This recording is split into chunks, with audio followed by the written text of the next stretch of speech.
Hər birinizə salamlar. Bu dəfə ismin yiyəlik halına qarşınızdayıq. İsmin yiyəlik halı, burada mən bütün qeydlərini çıxartmışam. İsmin yiyəlik halına aid.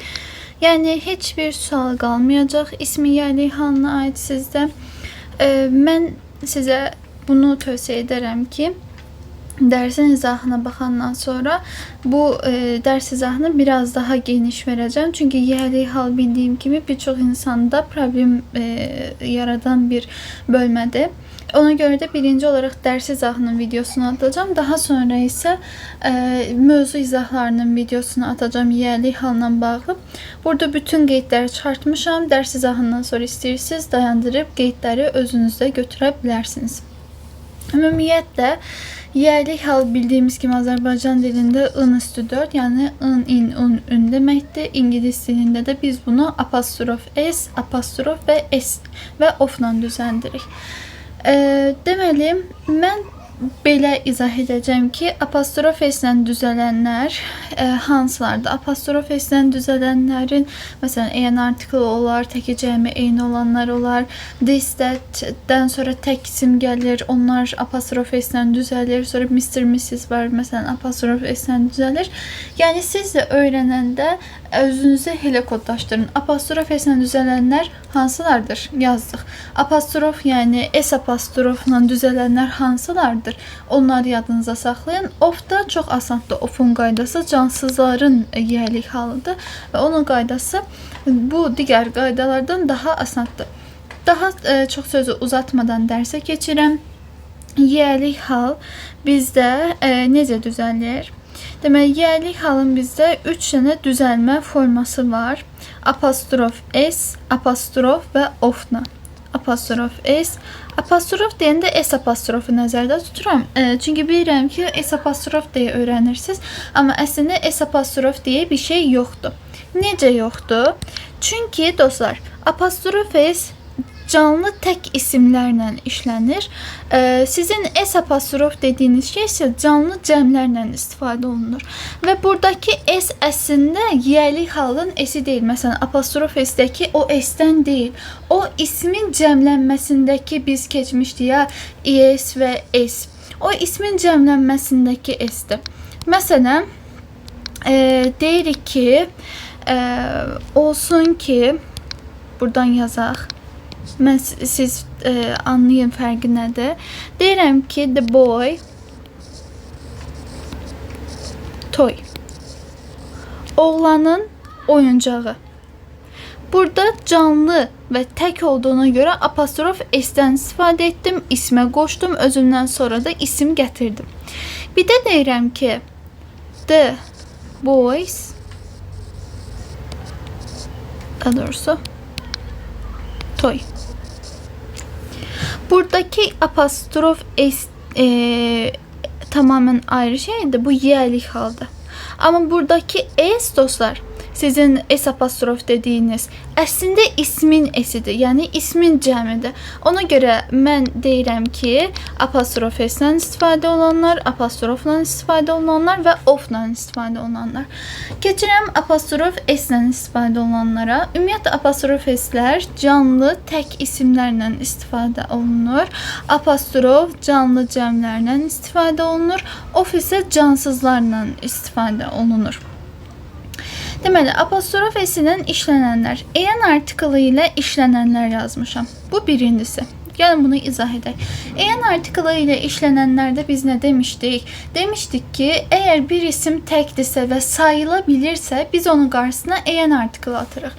Məsələn, a boy, a girl və yaxud da ki, a dog.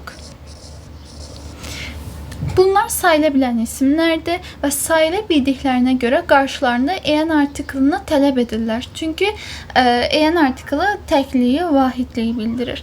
Apostrof s-də nə demişdik? Demişdik ki, canlı tək isimlərlə apostrof s istifadə olunur.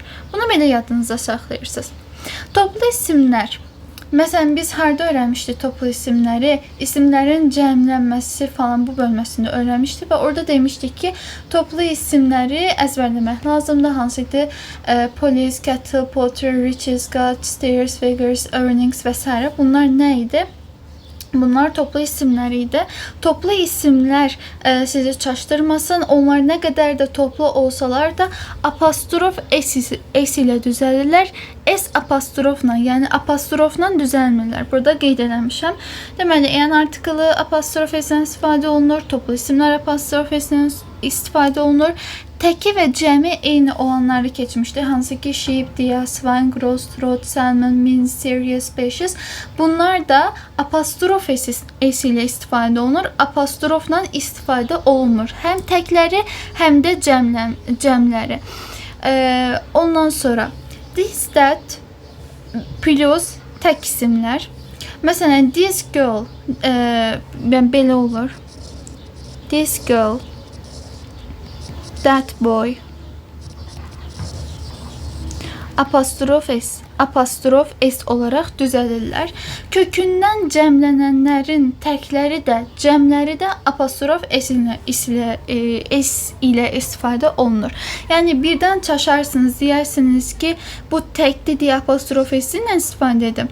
Amma mən cəmdədir deyə apostrofla istifadə edim. Elə bir qətiyyətə düşməyin, elə bir tələyə düşməyin. Niyə? Çünki mən bayaq yuxarıda izah elədim. Dedim ki, apostrof s və s apostrof dediyiniz şeydəki bu s əslində ismin cəmlənməsindəki s-dir. Amma biz kökündən dəyişənlərə nə demişdik? Demişdik ki, onların əlavə bir şəkilçiyə ehtiyacı yoxdur. Cəm şəkilçisinə ehtiyacı yoxdur ki, onlar cəmlənsinlər. Mən zaten özü burada cəmlənib. Mən yazıb, mən deyilən bir şey edə bilmərik axı. Bu tamamen qaydaya ziddir.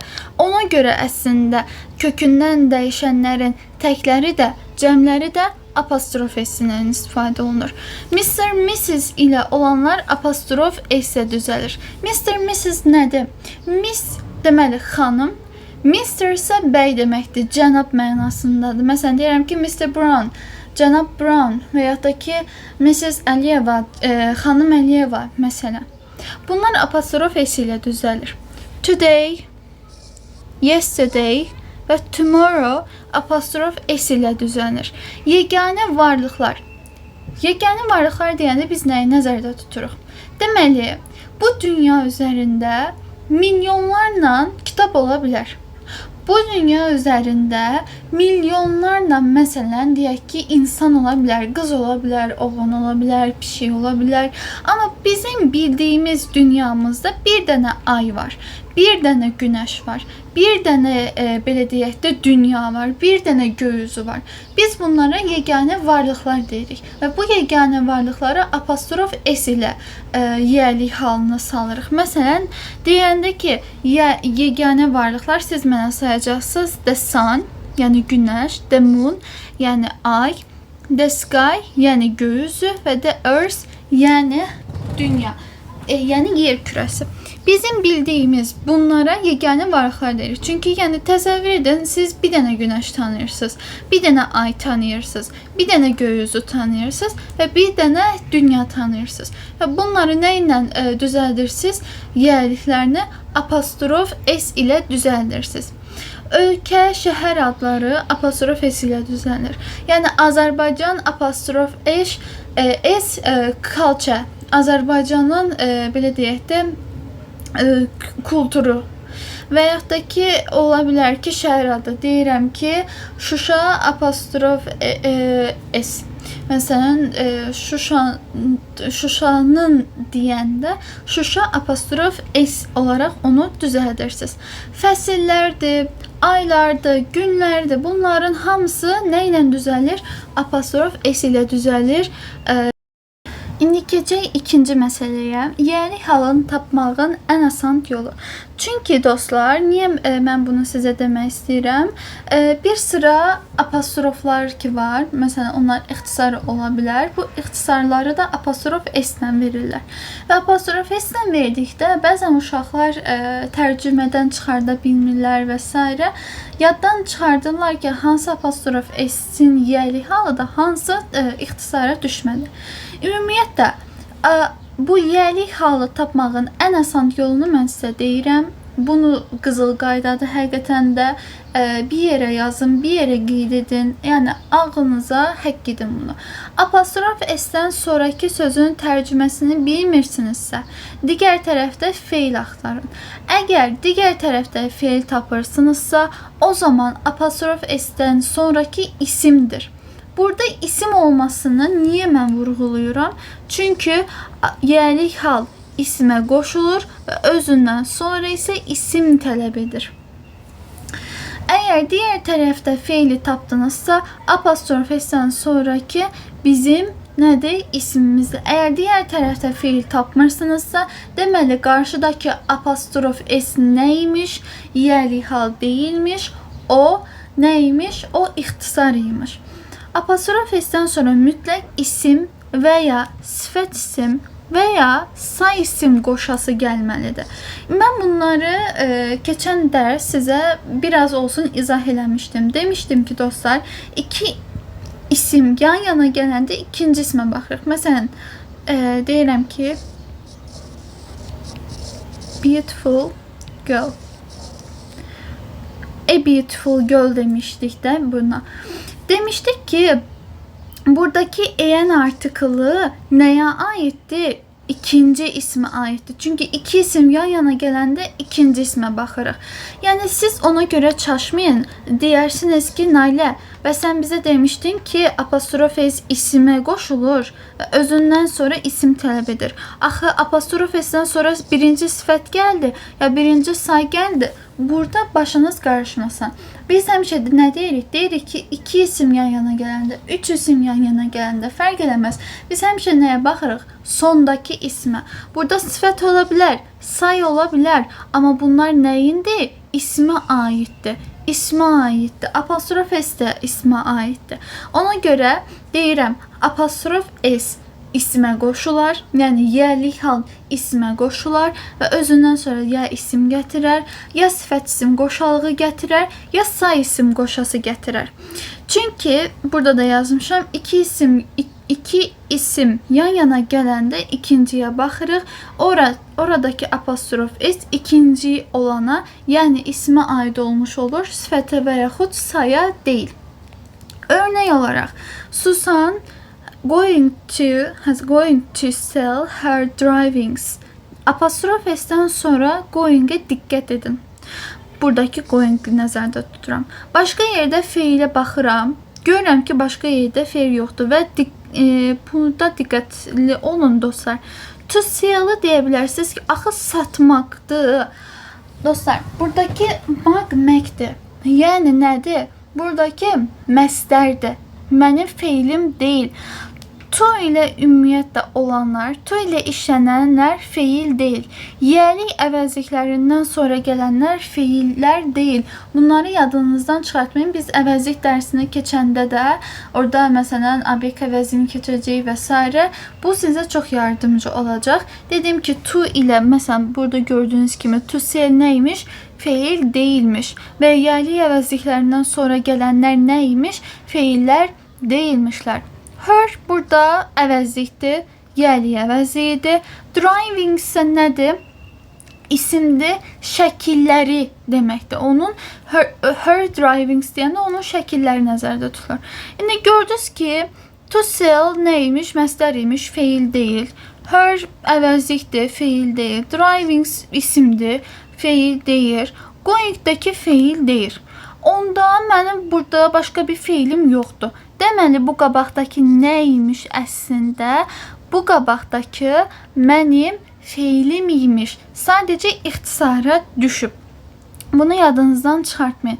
Deməli, apostrof S-dən sonraki isim deyil, bizim feilimiz və yəli hal deyil, sadəcə qısaltmadır. Necə ki, I am düzəlir, qısaltma olur, belə yəni belə deyək də qısaldırıq və yaxud da ki, she is-dir, amma biz bunu qısaldılıb she apostrof S olarak veririk. Yani ona göre deyirəm ki, hər gördüğünüz apostrof S yerli hal değil. Buna dikkat etməlisiniz.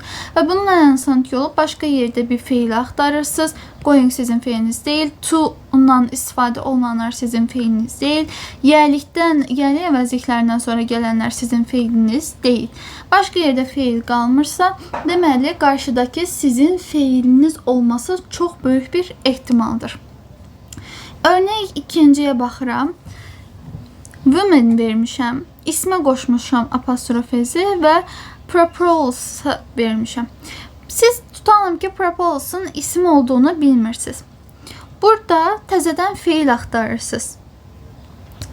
Deməli, were discussed on the content. Başqa yerdə feil var. Were discussed. Deməli, feilimizi tapdıq. Başqa yerdə feil tapdıqsa neymiş? Qarşıdakı apostrof S sizin yerli halınızıymış və woman-a, yəni ismə qoşub və propolis-a da özündən sonra gətirib. Yəni ismə qoşulub, özündən sonra da isim gətirib.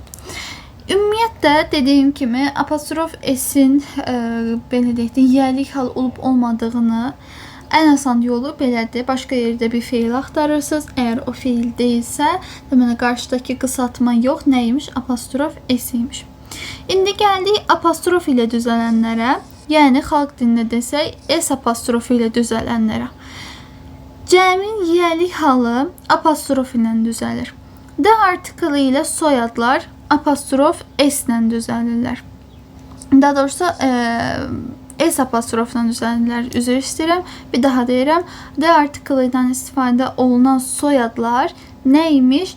Apostrofla istifadə olunurlar. Biz bunu artikl bölməsində də keçəcəyik. Deyəcək ki, Mr. Mrs.'e bayaq necə demişdik ki, bunlar apostrof S-dən istifadə olunur. Amma soyadlar ümumi cəm bir ailənin nəyindən söhbət getdiyinə görə qarşıda Z artiklı verilir. Burası çox önəmlidir. Qarşıda Z artiklı verilir. Məsələn, Brown yazılır. S birləşdirilir. Sonra apostrof qoyulur. Bu birinci qayda. İkinci, a few, many, several. Bunlardan sonra cəm, sayıla bilən cəm isimlər gəlir və məsələn, a few student apostrof olmalıdır. Niyə? Çünki dostlar, mən isimlərin cəmini keçəndə sizə demişdim ki, a few, many, several'dan sonra sayıla bilən cəm isimlər gəlir. Məsələn, a few, many, several'dan sonra mən students'i gətirmişəm, tələbələr gətirmişəm və mən sizə demişəm ki, bir də bunu cəmləməyin halı yoxdur, yəni. Bir də burada demişdik ki, apostrof S və S apostrofun fərqi nə idi? Əslində buradakı S nəyin S-ymiş? İsmin S-ymiş. Və apostrof da nəylərlə istifadə olunur? Cəm isimlərlə istifadə olunur. Yəni harda a few, many, several'dan sonra cəm isim qoyublarsa, daha sonrası apostrof veriblərsə, o yerli halın düzgün formasıdır. Bu ikinci qayda. Üçüncü qaydaya gəlirik. Des, dostdan sonra cəm isimlər gəlirsə və yerli halı isə apostrofla istifadə olunur. Çünki dostlar, this, that təkliyi, that, those isə cəmliyi bildirir. Ona görə də bunlardan sonra cəm isim gəlir. Cəm isimlər də dedik ki, nə ilə istifadə olunur? Apostrofla istifadə olunur, yerli halları. İki adı olduqda diqqət etmək lazımdır. İndi mən bu iki adı sizə dərinləməsinə bir aydınlaşdırmaq istəyirəm bu iki adın nə olduğunu. Çünki ən çox çaşdırıla biləcək testlərdən birisi budur. Deməli, biz burada ən önəmlisi nəyə baxacağıq iki adı olanda? Yəni, həm Lalədən söhbət gedəndə, həm Əlidən söhbət gedəndə biz ən çox onlardan sonra gələn ismə odaqlanırıq. Çünki məsələn burada mothers verib, cəmdə verib ismi. Anaları deyir. Anaları deyirsə, deməli hər birinin ayrı-ayrılıqda anası var. Yəni Əlinin ayrı anası var, Lalənin ayrı anası var. Hər birinin anası ayrı olduğuna görə hər birinə apostrof hes qoyulur. Əlininki ayrıdır, Laləninki ayrıdır. Deyək ki, bunlardan sonra, yəni belə də həm Əli, həm Lalədən sonra mother verib, ana verib. Deməli, bu ana hər birinə aiddir. Yəni həm Əlinin anası, həm də Lalənin anası eyni adamdır. Onda sadəcə, amma sadəcə sonuncuya, yəni sadəcə birinə apostrof hes qoyulur, digərinə apostrof hes qoyulmur. Burası da aydındır deyə düşünürəm. Bədən üzvləri, xarakter və s. kimi bir çox sözlər ki var, amma ən çox bədən üzvləri və xarakter, ondan sonra personality dediyimiz, character dediyimiz bu kimi sözlər var. Bu sözlər neymiş? Bu sözlər hər birinə ayrı-ayrılıqda olmalıymış. Niyə? Məsələn, deyək ki, sizin adınız Əlidir. İndi bunu izləyən. Əli, mən sənə qayıdıb deyə bilərəm ki, Əli, bir günlüyünə gözünü mənə ver, mən onu istifadə edim. Sonra mən sənə gətirərəm. Yiyəlik daxı bu nəyinsə yiyələnməsidir də. Və yaxud da deyək ki, məni bu indi izləyən qızın adı Ayşədir. Ayşə, mən sənə qayıdıb deyərəm, Ayşə, mənim sənin saçlarından çox xoşum gəlir. O saçları mənə bir günlük ver də, mən taxım sonra sənə verə bilərəm. Elə bir şey yoxdur axı. Ona görə də dostlar, deyirik ki, bədən üzvəridə, xarakterdə və s. biz bunların hər birinə ayrı-ayrılıqda yiyəlik hal verməliyik. Hər birinə ayrı-ayrılıqda yiyəlik hal verəndə nə demişdik? Demişdik ki, ondan sonra hər birinə ayrı-ayrı yiyəlik hal verəndən sonra onlardan sonra gələn isimləri cəmləndirməliyik. Deməli, məsələn, deyirəm ki, Ali and Lala here. İndi mənə deyə bilərsiniz ki, Nailə, sən mənə demədin ki, bədən üzvləri, məsələn, saç, məsələn, göz, məsələn, burun, məsələn, dil, əllər, baş və yaxud da ki, xarakter, personallıq və s. Sən mənə deməmişdin ki, bunlarda hər birinə apostrof hes qoymalıyıq və sonra gələn ismi cəmləməliyik. Dostlar, biz here-i hardan tanıyırıq? Here hansı isim qrupları içərisindən tanıyırıq? Sayılmayan isimlər. Yəni, sayılmayan isimlər gələrsə, hər ikisini apostrof qoyub, amma sonra sayılmayan isim qoyubsa, bu tamamilə düzdür. Çünki sayılmayan isimlər neyiləməzdir? En artiklından istifadə olunmazdı. Rəqəm istifadə olunmazdı və onlar cəmlənməz, yəni S və S onların yanına, arxasına gətirilməzdi. Here də sayılmayan isimdir və ona here's deyə bilmərəm deyə elə quruluş olaraq ən doğru variant Ali and Lala here olur. Niyə? Dediyim kimi sayılmır. Amma sayılan isim varsa, məsələn, Ali and Lala mother kimi. Əgər bu mother, yəni ana ismi sayılırsa, mother sonra mütləq ki verməlisiniz. Əgər vermirsinizsə, o test tamamilə səhv olur. Yəni dediyimiz kimi, əgər hər birinin ayrı-ayrı anası varsa, deyək ki, hər birinə ayrı-ayrı apostrof hes qoyulur və ana cəmlənir. Hər birinin ayrılıqda deyil, ortaqlaşa bir, məsələn, ailəsi varsa, anası məsələn, ən sonundakına apostrof hes qoyulur, qarşısındakına yox. Bədən üzvləri, xarakter və s. kimi sözlər varsa, bu zaman hər birinə ayrılıqda apostrof s qoyulur və əgər isim cəmlənə bilirsə cəmləndirilir, cəmlənmirsə də heç bir şey eləmir. Hər birinə ayrılıqda apostrof s qoyuruq. Deməli, indi mən keçirəm digər bir qaydaya. Demişəm ki, apostrof s-dən sonra mütləq isim gəlməlidir. Aha, burasını demişəm. Burasını, yəni, danmıram. Amma gildə və mağaza sözləri mənasını verəndə ixtisara düşmə var. Və bu zaman isimsiz də istifadə oluna bilir. Apostrof s. Mən nə demişdim? Demişdim ki, yiyəlik hal, elə bir şeydir ki, gəlik hal nə olurdu? İsimə qoşulur, özündən sonra isim tələb edirdi. Amma iki dənə bizim istisnamız var ki, gildə və mağaza sözlərində özündən sonra isim gətirməyə bilər. Çünki oradakı isim nə olur? İxtisara düşür. Məsələn, deyirəm ki, Linda apostrof s. Burada gildə kimi tərcümə olunub deyə isim işlənməsə belə yiyəlik halda. Niyə? Çünki bu Linda kısaldılmış forması da Linda'nın uzun forması, yani tam forması ise budur. Linda apostrof s house isime qoşuldu. Özündən sonra isim gətirdi. Sadəcə mən buradakı house, yani Linda'nın evin, Linda Gil'in evindeki o evindeki sözünü ixtisara saldığıma göre burada Linda yazıb Linda Gildə deyib ixtisara sala bilirəm. Bu yenə də neymiş? Yiyəlik hal imiş. Yəni bunları qarışdırmayın. Linda olsun, nə bilim, at my uncle, yəni mənim əmim ya da dayım gildə, at my aunt, xalam gildə ya bibim gildə deyəndə bunu yadınızdan çıxartmayın. Apostrof özündən sonra isim gətirər, yəni ismə qoşub özündən sonra isim gətirər. Amma gildə və mağaza adlarında bu özündən sonra gətirdiyi isim ixtisara düşdüyünə görə biz onu görməsək belə o yenə də apostrof s-dir. Məsələn, deyirəm ki, Baça, ətsə Baça, ət dükanında. Ətsə Baça shop da əslində o. Ətsə yəni ət dükanının dükançısındayam sözünün kısaldılmasıdır. Yani o çok uzun getdiyinə görə biz necə kısaltmalar edirik? Mən xalam gilin evindəyəm demirəm. Mən xalam gildəyəm deyirəm. Eyni şeydir. Sadəcə bu İngiliz dilinin formasıdır. Onun kısaltmasını etmişik. Deməli, isim yoxdur amma %100 yiyəlik haldır deyə burada bir qeyd açmışam.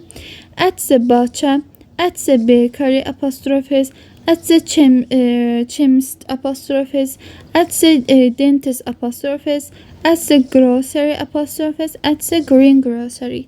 Ətsə Baça, ət dükanında, yəni qəssabda deməkdir. Ətsə bakery çörəkxanada, ətsə chemistry aptekdə, ətsə dentist diş həkimində, ətsə grocery ərzaq dükanında, ətsə green. Geldik bizim yiyəliyin son bölməsinə. Yiyəliyin son bölməsi deyəndə, yəni cansızların yiyəli formasının necə düzəldiyini sizə anlatmaq istəyirəm yekun olaraqdan. Deməli, mən dedim ki, apostrof s təklər, canlı təklər, apostrof canlı cəmlər, of isə cansızların yiyəlik hal formasının düzəldilməsidir və x formasında düzəlir yazmışam. Nədir bu x forması deyə soruşa bilərsiniz. Dostlar, mən o qədər ki İngilis dilində belə deyək də içi dışda olmuşam ki, arada bu yiyəlik halını izah edəndə həmişə o yadıma düşür, həmişə də gülürəm ona. Ben o kadar İngiliz dilində bunu demişəm, izah eləmişəm ki, artıq bəzən evdə çaşıram, otağın qapısı deməkdən qapının otağı deyirəm x formasında. İndi gəlin mən sizə bu x formasını bir aydın şəkildə başa salım ki, nədir bu x forması? Deməli, bu biz Azərbaycan dilində nə deyirik? Deyirik ki, otağın qapısı. Buradaki un nədir? Yiyəlik forması. Buradaki of nədir? Bu da yiyəlik formasıdır. Yəni yiyəliyin şəkilçisi kimi götürək. Hər ikisini görürsünüz, hər ikisi də ortadadır. Deməli bizim bunlarla işimiz yoxdur. Amma bir dənə buradaki quruluşa baxın. The door of the room verib. Yəni buradaki qapı nə olub? Azərbaycan dilinə tərs olaraq qabağa gedib. Otaqsa nə olub? Azərbaycan dilinə yenə tərs olaraq axıra gedib. Gördünüz x-i. Məncə gördünüz deyə fikirləşirəm. Əlim titrir düzü biraz yaxşı çəkmədim x-i. Amma məncə gördünüz. X forması deyəndə bunu nəzərdə tuturam. Başdakı sona, sondakı başa keçir Azərbaycan dilinin tərsinə. İndi mən sizə bunu dedim ki, bəzən evdə çaşıram, anama deyirəm ki, otağın qapısını ört deməkdən qapının otağını ört deyirəm. Geçen dəfə biri yazıb ki, ay çok cringe danışırsan. Man, shut your bitch ass up. Nigga, nobody asked you that a bitch ass thing. You better shut the fuck up. Yəni belə dostlar. Siz də sizə gələn pis yorumları, kommentləri, heç bir şeyi nəzərinizə almırsınız. İngilis dili bəli ilk başlarda çətin kimi görsənir, amma inanın ki, İngilis dili o qədər də çətin bir bölmə deyil. O qədər də çətin qavranılacaq, belə deyək də, bir fən deyil. Sadəcə bəzi nüanslar var. Məsələn, bu isim bölməsi olar. Sonra ismin içində də zaten bu yerlik vesaire, ondan sonra toplu isimlər, kökündən dəyişənlər, belə deyək də sayılmayan isimlər. Bu kimi ilk bölmələr ki var, isim olar, sonra artikeldir, əvəzlikdir. Bunlar əzbərdə. Amma bunlardan sonra məsələn orada zaman bölməsi gələcək. Zaman bölmələrində mən sizə qısa konkret düsturlar verəcəm. Siz o düsturları öyrənəcəksiniz, əzbərləyəcəksiniz, zaman testlərini su kimi yazacaqsınız. Ona görə də ürəyinizi sıxmayın, heç bir şəkildə rahat olun. Mən buradayım. İstədiyiniz şəkildə suallar soruşa bilərsiniz. Birazdan sizə dərs izahının test izahlarını da, yəliyin test izahlarını da atacağım. Məsələn, deyək ki, tutalım 14-cü sualı başa düşmədiniz. O saat mənə kommentə yazın ki, Nalə, mən 14-cü sualı başa düşmədim. İnanın ki, onu shorts olaraq da çəkib sizə ataram ki, bu sual tipi necə həll olunmalı. Yəni qətiyyən çəkinməyin. Birazdan orada yəni Instagram olar, TikTok olar, onların belə deyək də əlaqə linklərini də qoyacağam. İstəyirsiniz DM-dən də yaza bilərsiniz. Əgər kommentdə yazmaq istəmirsinizsə, oradan da yaza bilərsiniz ki, bu sualı başa düşmədim, bu tip sualları anlaya bilmirəm, təzədən izah edə bilərsənmi? Yəni narahat olmayın. Hər türlü yardımı etməyə hazıram. Sağ olun, salamat qalın.